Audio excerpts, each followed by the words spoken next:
Welcome to Park Bench Interviews, hosted by Randy Goodman, Harvey Callis Real Estate, your real estate professional. Get to know our community, our businesses, products, and services that will elevate your life. Please welcome your hostess, Randy Goodman. Hey, it's Randy Goodman here from Harvey Callis Real Estate, and I have the one and only Dr. Joey Dimerman, who is an insurance and financial advisor. So tell us, Joey, what does that mean? It means that I am an independent broker who has the ability to help any of my clients with any insurance solutions and or financial needs that they have in terms of helping get them set up with the right stuff at the right time of their life. Okay, I love that. So tell us a little bit about who is Joey as a person. How would you describe yourself? How would I describe myself? Well, I am career-wise, I am a former chiropractor, acupuncturist who ran a successful wellness clinic based in Thornhill. My clients, my patients knew me as Dr. Joe or Joey. Didn't really need formality. I always used to kibitz with my patients and say, don't call me doctor. I only use that when I need a hotel reservation in a car. So I think I built a practice based on, caring, empathy, and providing like individual care, like that was based on the patient needs. Yeah. And that's how I've evolved into taking care of my clients for insurance and financial needs. Okay, so what made you go from I can't imagine the amount of studying and work that had to go in to becoming a chiropractor. So what made you go from chiropractor practice to insurance broker? That's a great question, because I get asked that all the time for the same reasons, because people say, wow, you invested so much time and energy into getting educated and skill and setting up a practice. And so the simple answer is that I've done it for about, let's see, I did it for about 22 years. And I think it was just time for a change.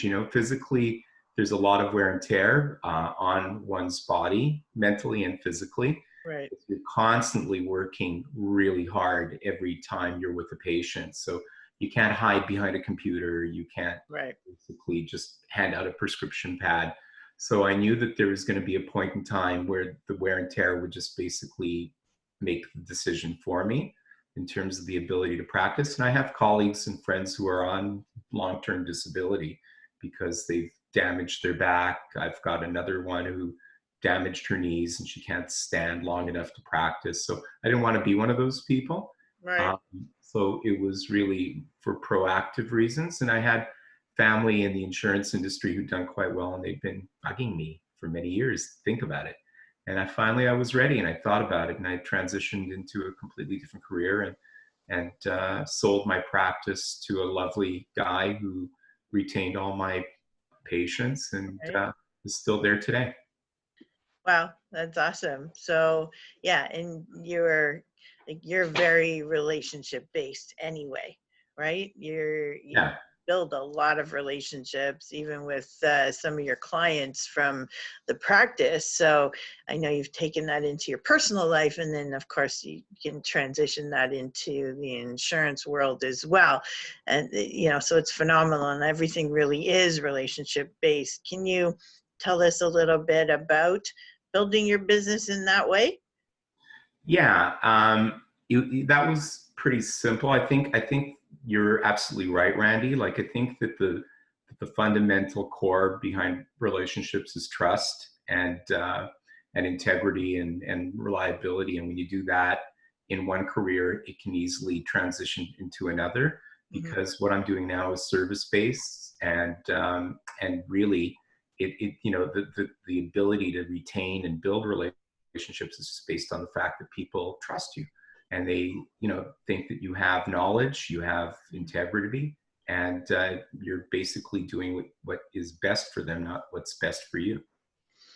And I love that, because I have, a similar story, although I didn't drop off from what I was doing before, but doing, producing trade shows and conferences and book writing and publishing, and then transitioning to real estate, right? Even Right. though I've been investing for so long, it's the same kind of thing. It's the relationships that you built. The people already know you, like you, and trust you, and want to do business with you in any realm that you go into, because they already have that respect or that relationship with you and know that you're going to take care of them, right? And Joey, I know, like, from personal experiences dealing with other insurance people in the past, and they always say, and I tell them right off the bat, I'm not interested in working with somebody that's never going to call me again, or that's never going to stay in touch with me, right? And they say, yep, I'm going to stay in touch with you. And they don't, but you do.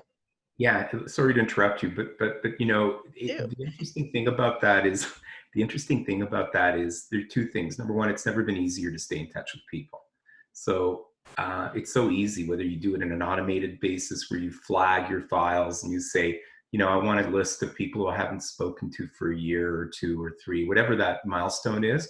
And number two, more important than the first point, is the fact that people's lives are fluid. They change every day. Look at today. Look at the situation as we speak. Right. So you can't put it into your filing cabinet drawer and put it away and forget about it. That's both for the client and for the advisors. So right. Those conversations have to be restarted every couple of years, because people go through so many changes in their life, whether it's career, divorce, children, death, whatever those circumstances are. They really invite a revisiting of what's going on and opening up the discussion and saying, where are you at? What's going on? Like, any change? Maybe they won a lottery. Maybe they had an inheritance. Maybe, right. They sold their home, but whatever it is, right? Absolutely. And I think that's a really big message for people out there, Joey, because, people don't get it. They go into business, they make a sale, and they forget about it. And it's like, if you really realized that sale and what you did for the client, and staying in touch and caring about the client, and maybe paying attention to birthdays and anniversaries, or, remembering something about their kids, or, people absolutely love that. Just those tiny little things or little recognitions, staying in touch every year or every 6 months, or depends on your business, and how often you should stay in touch. But just doing that makes people feel good. It makes them feel remembered. It makes them feel important, and it makes them like you and trust you much more than the next guy. But you also stay front of mind with those people. So if they're thinking to refer somebody and you forgot about them, they're probably not going to refer you. They'll refer somebody else that they know takes care of their clients. Right. Right. Or somebody that stayed in touch with them, or somebody that went a little bit over and above forgetting them, right? Yeah, and the operative word that we're talking about is loyalty. Yes. You want loyalty. You don't want people who are going to just basically figure out, it wasn't really a memorable interaction with Joey or Randy, and, I'm just going to find somebody who I think is going to get the job done for me, right? Exactly. So do you have any suggestions? Like, I know obviously this insurance business is easier to stay in touch with people through Zoom and whatnot than, say, being a chiropractor, because you might not be able to practice very much right now. But, in doing that, do you have any suggestions for people in reaching out or staying in touch with people at this time? Yeah, absolutely. What I've done is I have an e-blast that's a communication piece that I send out. I'm trying to send it out every month. Mine is going out actually on Monday. And I try to make those pieces relevant and non-solicitous. So it's not really a pitch piece to people. It's really just an informative piece with a reminder that I'm here for you, and real life stories that have happened in my practice, so that the stories resonate for people, so they understand the importance of whatever it is that we're talking about. So that's number one. Number two is what you said, is flagging birthdays, anniversaries, anything else that's topical, that's relevant, and just good old picking up the phone, email, texting, just good old communication, and really setting sort of targets and milestones for yourself, and saying, every week I want to reach out to 20 or 30 of my existing clients, and maybe 10 or 20 people that I'm basically interested in talking to. Right. So by doing that, you're constantly trying to kind of rev the machine back up, right? Absolutely. And you can even be doing stuff like this. You could be, adding to information on your site, or maybe someone wants to do a live testimonial for you, right. But right. Like constantly thinking of ways you can engage or give them a testimonial, like, give before you ask, right? But when you're staying in touch with people right now, especially, you're going to stay top of mind. They're going to be really happy, and you may make somebody's day, right? Bottom line. And the connectedness is important, especially for older clients, because some older clients who don't have the support network that we do are lonely. And even if it's just reaching out to saying, hi, how are you? Thinking about you. Are you okay? Do you need anything? I have a neighbor who basically can't go out. She's got respiratory issues. She's afraid. So we go out and buy groceries for her when we're doing a grocery run, to make sure that she's okay, and maybe help her with her yard or whatever needs to be done in terms of volunteerism. So love that. It's important because loneliness and isolation are awful for people, right? Oh, yeah. Situation worse.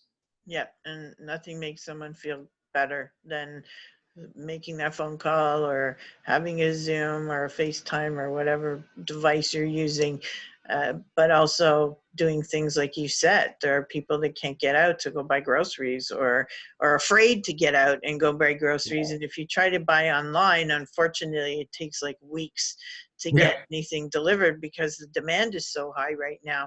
So yeah, I love that.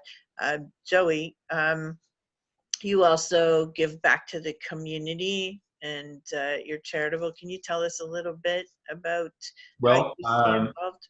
Yeah, so for 20 years, I raised money for Boys and Girls Club of Canada by running a golf tournament, and really enjoyed it. And currently I do some volunteerism through the synagogue that I work with, so that I'm a member of, not work with. And they have an Out of the Cold program that I volunteer with, with the family. Try to do that once a month in the wintertime, obviously not the last month because of the situation. So we do things like that. I believe in giving back as much as I can. My family does. Yeah, and I know that about you. It's awesome. So you're so wonderful, Joey. Can you give us can you give us any last tips or suggestions or anything you want to share with everybody before we sign off? Well, I think that it's important to keep your spirit high. It's important to stay in a healthy routine right now. It's very difficult. And I can say that because my wife, Sarah, who's a psychologist, is writing a lot about that and being interviewed about that, and is launching her own radio show next week on Saga 960. And what she's talking about is how paramount it is for people to stay into a really good, healthy routine. So it's so easy to fall off the wagon in terms of feeling low and sorry for yourself and upset and getting into really bad habits. And then all of a sudden, when you snap your fingers and this thing is over, it's like you don't know where to begin in terms of how to get back into the routine that got you into that successful place that you want to be all the time, right? Yes. So it's tough, it's challenging. It's not easy, but if you do it and it becomes practice, it's like mindfulness training. The more you do it, the easier it is, and you get into this sort of zone, into the Zen, where you really feel okay in spite of whatever's going on around you. So keep your spirits up high, keep smiling, because it's going to get better. Awesome. Thank you. And so tell us the website where people can find you or reach you at. You can reach me on my website at www.insurancesolutionsforyou, that's the number 4, letter U.ca. Awesome. And we will have all those links on the page for you. So thank you so much, Joey. It's been a pleasure to learn from you and hear all about you. So thank you. Thank you, Randy. It was a pleasure being on your show or your channel, whatever. Thank you so much. Thank you. Thank you for listening to this interview hosted by Randy Goodman. We hope you will take action and connect with the incredible business people and leaders in our community. And remember, Randy is always here to answer any questions you have regarding your real estate needs. Be sure to register on the website and stay up to date on what's happening in your area at parkbench.com/millpond.